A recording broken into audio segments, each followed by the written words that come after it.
Վագին հիշեցի, Վագնել ինչի հիշեցի, որտեղ տեղեկություն տարածվեց, որ Սլավոն, ես գիտեի, որ դա ինչ որ 19 թվականին որոշել էր, եթե չփսան մագիստրատուրա թե ասպիրանտուրա, չեմ, Սլավոնական համալսարան էր մի խոսքով ընդունվել, հետո վարձը չէր տվել սա մի խոսքով։ Վարձը չէր տվել, բուղն էլ դիմել էր ուրեմն դատարան, որպեսզի սրա փողը ստանար։ Ասում ախպեր եկել սովորել ես, կեսից է դուս էր մնացել իդեպ ու դուս էր մնացել ու նեղացել էր, դրա համար փողը չէր տալի։ Մի խոսքով դատարանում հաղթել է, հիմա Վագն Ալեքսանյանը խոզել, իմացաք 655,000 պետքա փոխանցի հայ-ռուսական սլավոնական համալսարանին,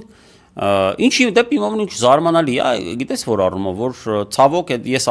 ինքս շրջանավարտն եմ սլավոնականի եւ սլավոնականի ղեկավարությունը առավել քան լոյալ է այսօրվա իշխանություններին, ես չեմ հասկանում ինչ որ բանը նիդարազումենի է եղել, այսպես ասած, որտեվ կարային ու չանեին, էսի ասեին ջրեին բան, ասենք Սանդոյանի իր ջեբից այդ փողը տար, չգիտեմ, չի զարմանա էլի, որտեվ օրինակ Սանդոյանը կամ Դարփինյանը հաստատ այն ինտելեկտի տեր մարդիկ չէին ու չեն, որ այսօրով սենց լինեն, հələ հասկացանք լավ 18 թվին վախեցել էին, մտածում էին, որ ահավոր բաներ կարա տեղ ունենա, դրա համար տենց կոնֆորմիստական դիրքորոշում վերցրեցին, բայց լավ պատերազմից հետո կարելի էր, չէ, ուժը մի քիչ տենց տուրք տալ բարոյականությանն ու ինտելեկտին, ոչ թե այդ բանին, հա, կոմերցիոն շահին կամ այն բնազներին, որով ուզում ես քո ունեցվածքը պահես։ Ոչ ստեղ արի ուտես, որ երևի ես Վագին չեն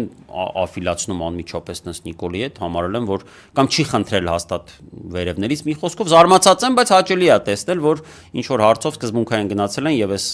խոզից 655,000 վերցնելու են, որը գնալու է իմ ուրեմն բուհ, ես ուրախ եմ իմ բուհի համար։ Գոնե երկու հատ էլ պարտա առնեն դրա փողերով, էլի խերա։ Հա, բայց ջոգում ես ինչքան մելքի տղա է, էլի։ Ինչ